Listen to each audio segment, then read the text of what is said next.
오늘 본문 이사야 42장 1절부터 보면 오늘 본문의 내용은 이스마엘이 그다랴를 살해한 이후에 연결되는 내용입니다. 바벨론은 유다에서 일어난 사건, 그러니까 이스마엘이 그다랴를 살해하면서 바벨론 군사들도 죽이거든요. 그래서 그 사건을 징벌하기 위해서 군대를 출정시키게 될 것입니다. 이미 바벨론의 3차 침공을 통해서 바벨론의 무서움을 경험한 유다 백성들은 겁에 질려 있었고, 또 이 남은 사람들은 또 포로로 끌려갈 것에 대한 두려움을 가지고 있었기 때문에 이제 유다 땅에 남지 않고 이렇게 주변국으로 도피를 하는 것입니다. 본문에 등장하는 요하난과 그를 따르는 자들은 지금 애굽으로 도주하려는 그런 계획을 가지고 있었습니다. 그런데 그들은 애굽으로 가기 전에 하나님의 뜻을 묻기 위해서 에레미야를 찾아왔고, 에레미야에게 이렇게 기도를 요청하면서 자기들은 하나님의 뜻에 순종하겠다고 다짐을 합니다. 6절을 보면 우리가 당신을 우리 하나님 여호와께 보냄은 그의 목소리가 우리에게 좋든지 좋지 않든지를 막론하고 순종하려 함이라. 우리가 우리 하나님 여호와의 목소리를 순종하면 우리에게 복이 있으리이다. 참, 이 6절의 고백을 보면 이 요하난과 그를 따르는 무리들이 대단히 믿음이 있는 것처럼 보입니다. 정말로 여러분, 우리가 하나님께 무슨 말씀을 하셔도 순종하겠습니다, 하나님께 순종하는 자들은 복을 받을 것입니다 라는 이 고백이 대단한 믿음의 고백이잖아요. 그래서 에레미야는 그들에게 기도한 후에 하나님의 뜻을 성실하게 전합니다. 그러나 오늘 본문과 또 이후의 내용들을 읽어보면 에레미야를 통해서 선포된 하나님의 뜻과 그들의 계획이 일치하지를 않습니다. 그들은 애굽으로 도망가기를 원했지만 하나님은 그들에게 애굽으로의 도주가 아니라 이 땅에 머무르라고 선포했기 때문입니다. 10절을 보면 너희가 이 땅에 눌러 앉아 산다면 내가 너희를 세우고 헐지 아니하며 너희를 심고 뽑지 아니하리니 이는 내가 너희에게 내린 재난에 대하여 뜻을 돌이킴이라. 그러니까 그들은 애굽으로 도주하려는 계획을 세우고 에레미야에게 지금 뜻을 물으려고 왔는데, 어쩌면 그들의 의도는 어떻게 애굽으로 도주를 하면 좀 더 안전할 것인가, 혹은 애굽에서 내려가면 어떻게 살아야 될 것인가, 이런 부분에 대한 하나님의 계시를 받고 싶었는지도 모르겠습니다. 그런데 그들의 계획과는 전혀 다른 그 땅에 이제 바벨론의 군대가 유다를 징벌하기 위해서 침공할 것인데 그 위험한 땅에 머무르라는 거예요. 더 나아가서 에레미야는 하나님께서 바벨론의 손에서 구원하리라고 예언합니다. 11절에 여호와의 말씀이라 너희는 너희가 두려워하는 바벨론의 왕을 겁내지 말라. 내가 너희와 함께 있어 너희를 구원하며 그의 손에서 너희를 건지리니 두려워하지 말라. 자, 여러분, 이 말씀을 자세히 보면 여러분, 지금 하나님의 구원하리라라는 약속의 말씀이잖아요. 그런데 여러분이 구원하리라는 약속의 말씀은 뭘 전제로 하죠? 지금 바벨론 왕의 손에서 너희를 건질 것이다 라는 이 말은 바벨론의 왕의 손에 유다를 넘겨주겠다라는 의미를 가지고 있는 거예요. 그러니까 그 구원이라는 표현 자체는 위기 가운데서 구원이지 평안함 가운데 아무 일도 일어나지 않는데 구원을 주시겠다는 의미가 아니거든요. 바벨론 왕의 손에서 구원하리라. 그런데 여러분, 그거 아십니까? 믿음을 가진 사람에게는 구원이라는 단어가 마음에 박히지만 믿음이 없는 사람의 귀에는 바벨론 왕의 손이라는 단어가 가슴에 박혀요. 저와 여러분이 이 말씀을 들을 때, 이야, 하나님은 우리를 구원하시는 하나님이시다, 여기에 아멘이 되시는 분들은 그나마 여러분 하나님에 대한 믿음이 있는 분들이에요. 그런데 바벨론의 손이라는 단어, 바벨론 왕의 손이라는 단어가 내 마음에 더 크게 와닿으면 아직 내게는 하나님을 온전히 신뢰하는 믿음이 없다는 뜻이에요. 물론 우리의 삶에 바벨론 왕의 손은 무엇이겠습니까? 때론 내가 싫어하는 경제적인 위기가 될 수 있겠고, 혹은 건강의 위기가 될 수 있겠고, 사람과의 관계의 위기가 될 수 있겠고, 우리의 삶에 직면한 다양한 문제일 수 있겠죠. 사랑하는 성도 여러분, 하나님은 저와 여러분을 바벨론 왕의 손에서 건지시는 하나님이십니다. 그런데 오늘 우리가 본문에서, 이게 이제 오늘 본문의 개괄적인 내용인데요, 요한안과 그를 따르는 자들이 에레미야에게 찾아와서 기도를 요청할 때 그들의 대화를 주고받는 장면을 보면 흥미로운 장면이 하나가 발견이 됩니다. 그것은 뭐냐면 하나님에 대한 호칭의 변화입니다. 먼저 그들은 에레미야를 찾아왔을 때 하나님을 뭐라고 호칭하냐면 당신의 하나님이라는 호칭을 사용해서 에레미야에게 기도 요청을 합니다. 2절과 3절을 보면 선지자 에레미야에게 이르되 당신은 우리의 탄원을 듣고 이 남아있는 모든 자를 위하여 당신의 하나님 여호와께 기도해 주소서. 당신이 보는 바와 같이 우리는 많은 사람 중에서 남은 적은 무리이니 당신의 하나님 여호와께서 우리가 마땅히 갈 길과 할 일을 보이시기를 원하나이다. 지금 요한안과 지금 그를 따르는 자들이 에레미야에게 자꾸 당신의 하나님, 당신의 하나님이라는 표현을 사용합니다. 여러분, 마치 이것은 사울 왕이 사무엘 선지자에게 이 아말렉과의 전쟁에서 이렇게 사울 왕이 하나님의 명령에 불순종했을 때 사무엘 선지자가 다시 찾아오거든요. 그때 이 사울 왕이 사무엘 선지자에게 이야기할 때 당신의 하나님이라는 호칭을 사용합니다. 불순종한 사울 왕이 사무엘 선지자에게 대화를 하면서 당신의 하나님이라는 호칭을 사용해요. 이것은 뭘 이야기하는 걸까요? 지금 요한안과 그를 따르는 무리들의 믿음을 이야기해 주는 것입니다. 그런데 여기서 보면 에레미야가 이 부분에 좀 더 뒤에 나누도록 하겠습니다. 에레미야가 당신의 하나님이라고 이렇게 호칭을 하는데 에레미야는 뭐라고 응수하냐면 너희 하나님이라는 말로 응수를 합니다. 너희 하나님. 그러자 이 백성들이 그제서야 우리 하나님이라고 호칭을 바꿉니다. 이제 4절을 보면 선지자 에레미야가 그들에게 이르되 내가 너희 말을 들었은즉 너희 말대로 너희 하나님 여호와께 기도하고 물은 여호와께서 너희에게 응답하시는 것을 숨김없이 너희에게 말하리라. 그러니까 당신의 하나님이라고 이렇게 기도 요청을 하자 에레미야가 너희 하나님이다, 내 하나님이 아니라 너희 하나님도 되신다, 나의 하나님만 되시는 게 아니라 너희 하나님도 되신다라고 이렇게 응수를 하자 그제서야 그들이 6절에 보면 우리가 당신을 우리 하나님 여호와께 보냄은 그의 목소리가 우리에게 좋든지 좋지 않든지를 막론하고 순종하려 함이라. 우리가 우리 하나님 여호와의 목소리를 순종하면 우리에게 복이 있으리이다 하니라. 이렇게 말합니다. 호칭이 이렇게 바뀌어요. 당신의 하나님, 너희 하나님, 우리 하나님.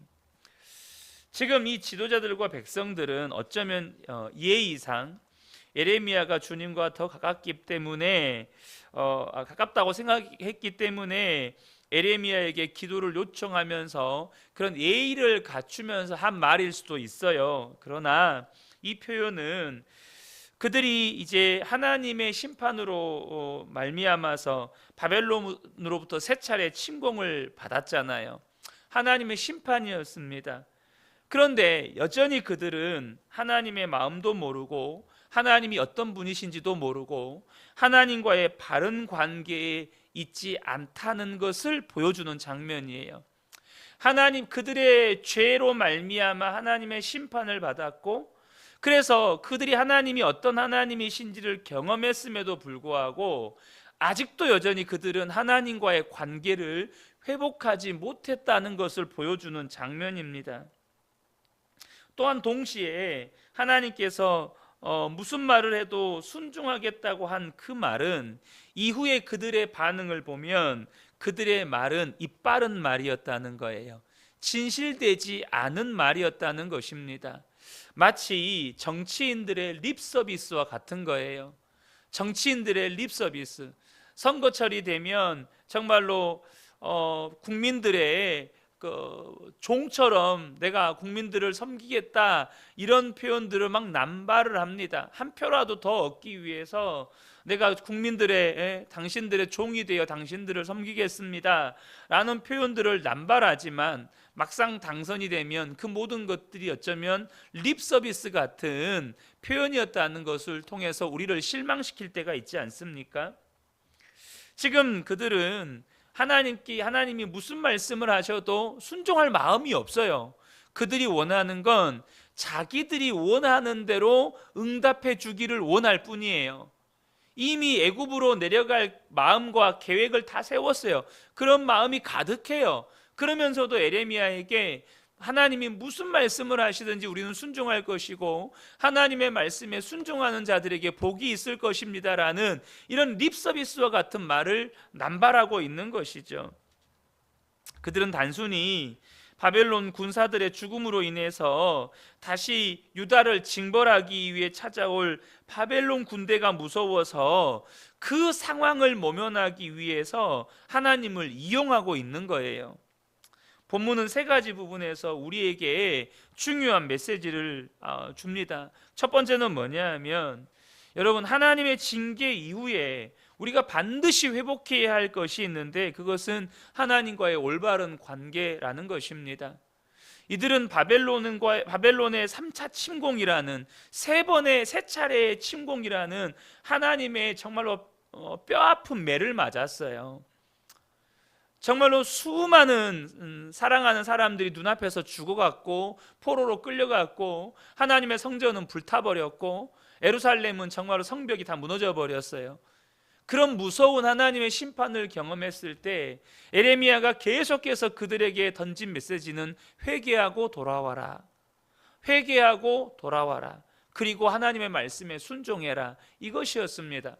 그럼에도 불구하고 그들은 하나님과의 관계를 회복하지 않고 있었다는 거예요. 여러분, 우리가 하나님의 징계로 다양한 삶의 위기나 고통을 겪을 수 있습니다. 여러분, 하나님께서 그 모든 것을 우리에게 허락하신 목적은 하나님과의 올바른 관계를 회복하라고 그것을 허락하신 거예요. 그러므로 저와 여러분이 그런 고통 가운데 뭐 해야 됩니까? 하나님을 구하는 거예요. 하나님의 얼굴을 구하는 것입니다. 하나님을 찾는 거예요. 회개하고 돌이켜 하나님의 얼굴을 구하고 하나님을 찾는 것입니다.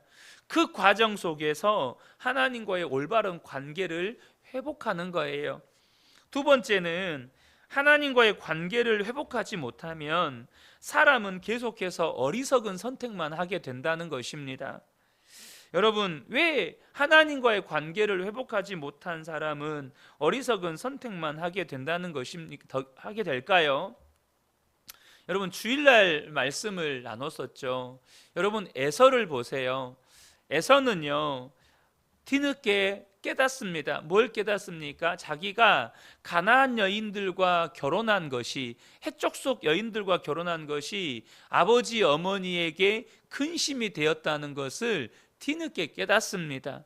보니까 동생 야곱을 아버지가 축복해 주는데 너는 가나안 여인들과 절대 결혼하지 말고 하란 땅으로 가서 믿음의 여인들을 구해서 믿음의 가정을 꾸리고 오직 하나님만을 섬기는 그런 복된 가정을 이루어라. 절대 그 축복의 물줄기를 오염시키지 말아라. 너희 가문에, 앞으로 우리 가문에 흐를 이 하나님의 약속과 축복의 물줄기를 이방 여인을 아내로 얻어서 신앙을 변질시키고 오염시켜서 이 축복의 물줄기를 오염시키지 말아라. 이 말씀을 하는 것을 똑똑히 봤어요. 뒤늦게서 자신의 잘못했던 행동을 깨닫고 그러면 이렇게 해야겠구나 하고 선택한 게 뭡니까? 이스마엘의 딸과 결혼하는 것이었습니다. 그러니까 지금 에서는 모든 축복이 야곱에게로 가는 것을 보고 자신의 어리석은 선택과 자신이 영적인 가치를 소홀히 여겼던 지난날의 잘못을 깨닫고 하나님을 찾고 하나님을 구하면서 하나님과의 관계를 회복해야 되는데 자신의 행동만 바꾸려고 한 거예요. 행동만. 좀 더 열심히 주일 성수하면 되겠구나. 내가 좀 더 헌금 제대로 하면 되겠구나. 좀 더 기도 열심히 하면 되겠구나.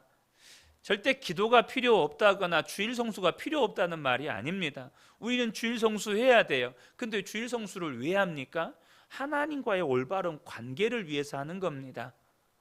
하나님과 올바른 관계를 위해서 하는 거예요. 근데 하나님과의 관계를 회복하지를 못한 사람은, 하나님이 나의 아버지가 되시고 나는 그분의 자녀인 이 관계가 회복되지 못한 사람은 하나님의 뜻을 여전히 몰라요. 하나님의 계획을 여전히 분별하지 못합니다. 하나님의 일하심을 볼 수가 없어요. 하나님을 여전히 신뢰하지 못합니다. 그러니 여전히 내 육신적인 생각을 기반으로 해서 무언가를 생각하고 선택하고 결정하게 됩니다.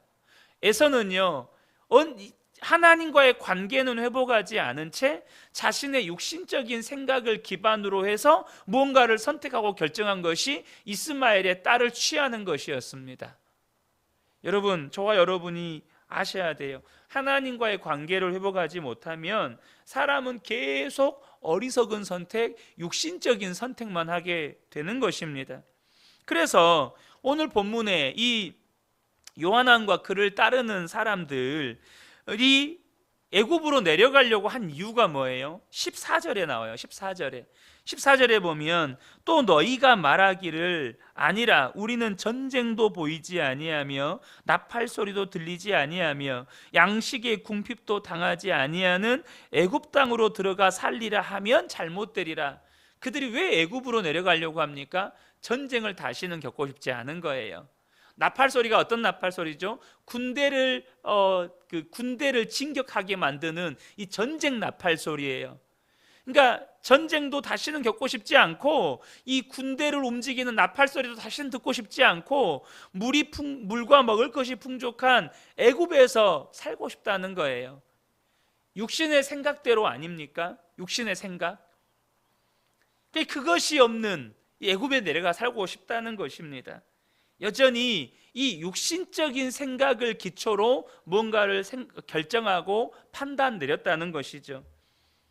세 번째는요, 어떤 경우에도 하나님은 이용의 대상이 되어서는 안 된다는 것입니다. 지금 이들은 하나님을 이용하고 싶은 거예요. 자신들의 계획을 세워놓고 자신들이 그곳으로 내려가기 위한 뭔가 당위성, 명분을 얻고자 하는 거예요. 하나님이 내려가라고 말씀만 해주면 자기들이 애굽에 내려갈 수 있는 명분을 얻는 거예요. 왜요? 하나님이 말씀하셨으니까. 여러분, 이 땅은 비록 바벨론에 의해서 황폐화되었지만 아브라함과 이삭과 야곱에게 주신 약속의 땅이에요. 근데 애굽으로 내려가려고 해요. 그럼 애굽으로 내려가려면 거기에 마땅한 명분이 있어야 돼요. 어떤 명분이요? 하나님이 가라 말씀하신 명분이 있어야 돼요.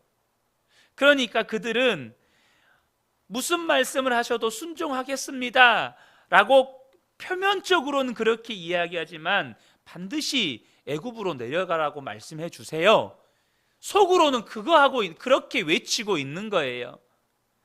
자기들이 원하는 것을 위한 하나님을 수단, 이용의 대상으로 삼는 것입니다. 우리가 시드기야 왕의 이야기 때도 나누었지만 시드기야는 마치 에레미야를 점쟁이 찾듯이 찾아왔습니다. 자기가 위급할 때, 자기가 필요할 때 그때에만 하나님께서 도움을 주시면 되는 거예요. 사랑하는 성도 여러분, 하나님은 절대 속지 않으십니다. 하나님은 절대 우리에게 속지 않으세요. 우리가 하나님을 이용하려고 하지만 하나님은 절대 이용당하지 않으십니다. 결국 그 대가만 치르게 돼요. 만약에 그들이 하나님을 이용해서 전쟁을 피하기 위해서 애굽으로 내려가면 전쟁이 그들을 따라서 애굽으로 간다는 거예요. 하나님은 절대 우리에게 이용당하지 않으십니다. 그러므로 여러분, 내가 원하는 것을 이루기 위해 하나님을 이용해서는 안 된다는 것입니다. 사랑하는 성도 여러분, 하나님과 올바른 관계 가운데 살아가시는 복된 분들 되시기를 축복합니다. 하나님과의 관계를 회복해야 하나님의 뜻이 보이고 하나님의 일하심이 보이고 올바른 선택을 하게 됩니다. 언제나 하나님은 우리의 목적 그 자체입니다. 그래서 우리는요, 하나님을 구하는 것입니다. 하나님, 저는 하나님이 필요합니다. 하나님이 나의 모든 것 되십니다. 하나님이 나의 전부이십니다. 그렇게 신앙생활 해가시는 저와 여러분 되시기를 예수님의 이름으로 축복합니다. 아멘.